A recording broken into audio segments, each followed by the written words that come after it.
Welcome to Pereslavl-Zalessky. And this is a Ruski Park. It's like a tourist destination.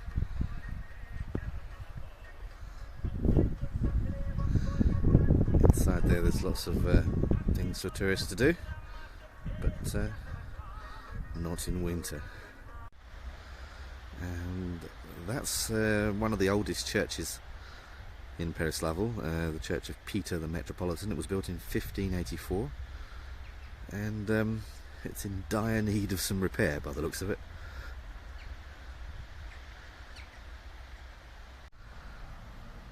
And here we have two churches built around about 1740. Actually, on the right, that one, that's actually a cathedral, Vladimir's Cathedral. And this church is the church of Alexander Nevsky, who obviously was made a saint. 1740s-ish. Also in dire need of a lick of paint. The Church of the Transfiguration, Pereslavl-Zalessky's jewel in the crown. 1152. That's when Pereslavl was built, and the first thing they did was build a church. And behind it, probably the second thing they did, you can see the earth ramparts, the defensive wall that still exists to this day. Not a perfect circle, but a couple of roads go through it now, but that's the defensive structure that they erected. On top of that, there would have been wooden defences, but they're long gone, obviously. But to this day, very well preserved is this wall. And this church has been refurbished last year, and they've done a pretty good job of it. And this is a monument to Pereslavl-Zalessky's favourite son, Alexander Nevsky, born 1220, and he is the man in Russian history, in a very turbulent time for what was the Kievan Rus country. He is a Russian hero, and although he's buried in St. Petersburg and he's known as the King of Novgorod and Vladimir, he was born in this little town, Pereslavl-Zalessky, and the town is very, very proud of it. So that's the church behind him, where he would have worshipped, where he would have been christened. We are now in what's called Red Square, but unlike the Red Square in Moscow, this is basically just grass. Well, and it's not covered in snow, obviously. But there you have it, Alexander Nevsky, 1220 1263. He died fairly young, 43 years, but given the number of battles that he fought, he did quite well to get that far, I think. But this is the archetypal Russian hero, born in our little town. So looking down on the church on Red Square from the defensive wall surrounding the city, this would have had wooden walls and turrets and what have you on top, and that's quite a way down. Good luck rushing up that hill.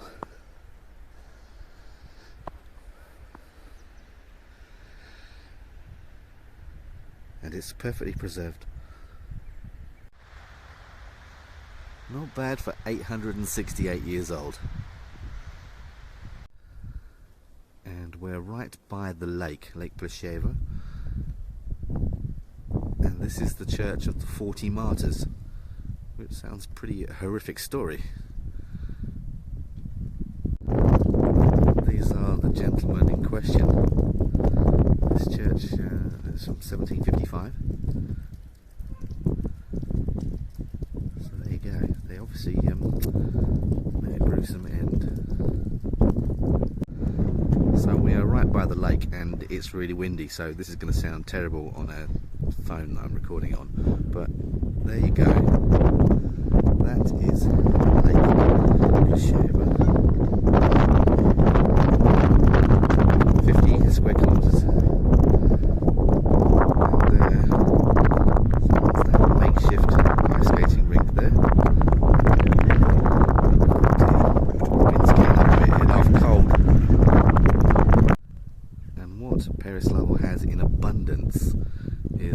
extraordinarily large number of monasteries. Now I won't take you around them all because then this video would be an hour long. So this is St. Nicholas's convent, and probably is the prettiest one, so let's have a look inside.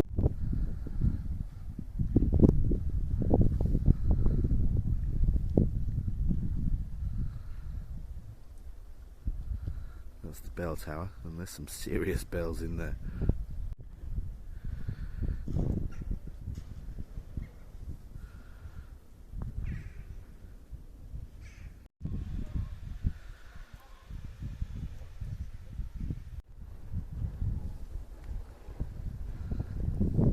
And that is impressive.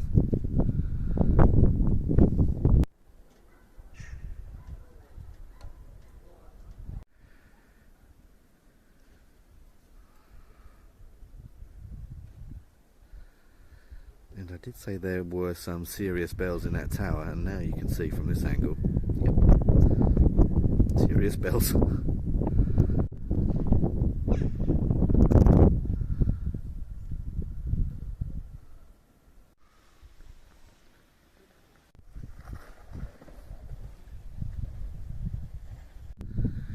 Even in the winter, the grounds of the monastery look really nice.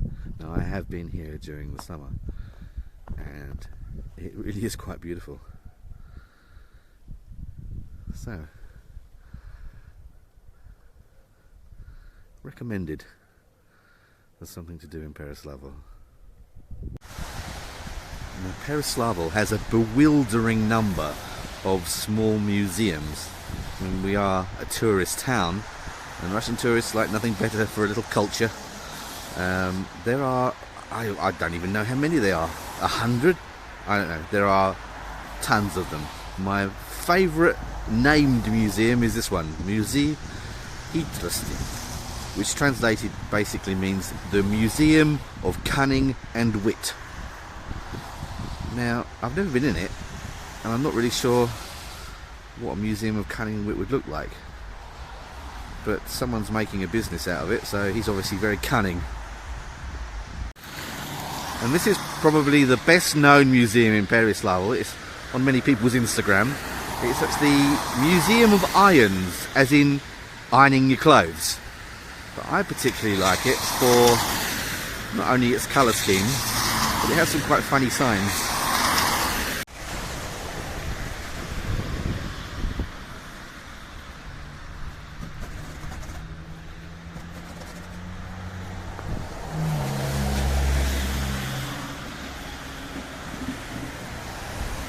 Now this is my favourite sign, and there is a bit of a story behind it.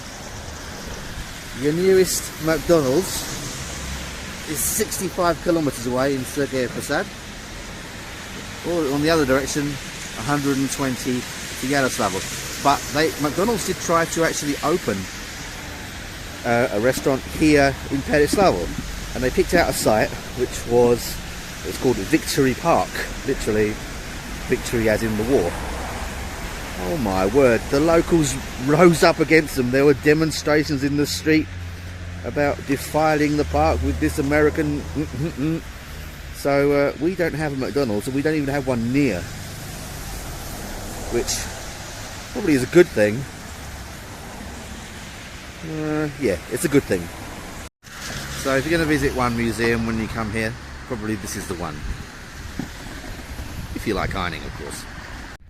And here is another museum. This is a kettle museum. Very brightly painted. Just in case you wanted to visit somewhere a little bit further afield rather than Pereslavl, they very handily signposted the next tourist destination. The moon. And another museum. And another museum. And another museum. And another museum. And another museum. And you guessed it, another museum. Pereslavl claims another favourite son, as Peter the First, because as a boy he came here from Moscow and played around in boats on the lake, which is where the people here claim anyway he got the idea to create the Russian fleet, because he is the father of the Russian fleet. A bit of a tenuous link, to be honest, because the actual fleet was built in Voronezh. That's where the shipyards were that built the first warships that constituted the Russian fleet. But nevertheless, Pereslavl fiercely claims to be the home of the Russian fleet, because this is where Peter the First got his love for water, apparently. So don't say it too loudly, otherwise they won't be happy. But Pereslavl probably isn't the home of the Russian fleet. But that's not stopped this cafe being built in the shape of a warship. And of course, on the other side of the road there is the ubiquitous museum to Peter the First and the home of the Russian fleet. And of course, Pereslavl-Zalessky is one of the Golden Ring towns, cities. Zolotoy Koltso. And here we have a few sites, or as they are written in English, the scheme of the sites of Pereslavl-Zalessky, whatever a scheme of sites is. And this is a 14th century Goritsky monastery. Being that old, as you can see, it's actually built as a fortress, a defensible position overlooking the lake, overlooking the town.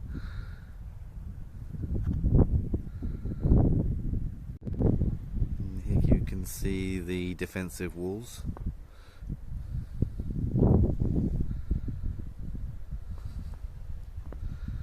And inside another monastery. And no, that's not Alexander Nevsky, that is Yuri Dolgoruki. But judging by, I mean, he was 67 when he died. I mean, that was something else then, but given those dates, and Pereslavl was 1152, he probably was responsible for it.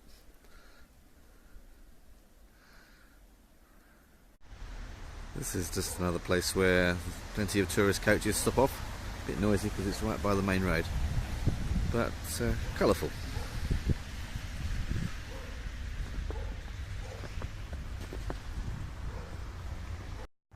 And that's the Lake Plesheva.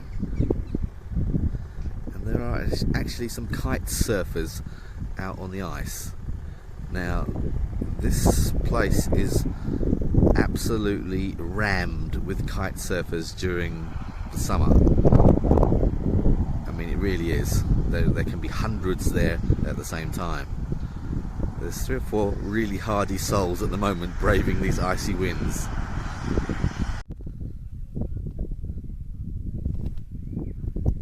There you can see in the distance the kite surfers.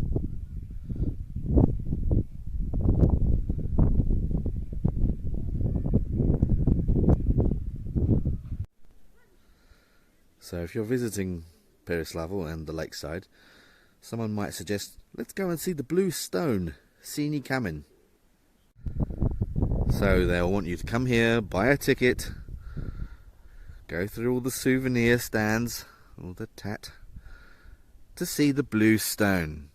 So if someone suggests that to you, you reply, no, it's grey, it's not blue, thank you very much. It's a pet peeve of mine. It's definitely not blue. That's the Nikitsky Monastery, built around about the same time as the city was established in the 12th century. And as you can see, that's a castle. Those are defensive walls, and they would have needed it. So if you're trying to attack this wall, you get shot at from there, and from there. So think twice. And as with almost every Russian town, even village, there's a statue of Vladimir Ilyich Ulyanov, better known as Lenin, and he's pointing to, well, the lake is there, so I guess he's pointing to the beach. He's in front of Dom Kultury, House of Culture, and that was finished 2019. It's been completely refurbished, part of the city's efforts to modernise themselves, because, to be frank, everything was falling down. But the new council, the new government, they're making an effort.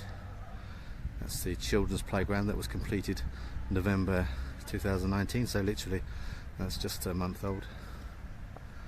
They're making more improvement work down by the river on the other side of that road, part of a sort of overall project. This is the town square, by the way, obviously. New Year's tree,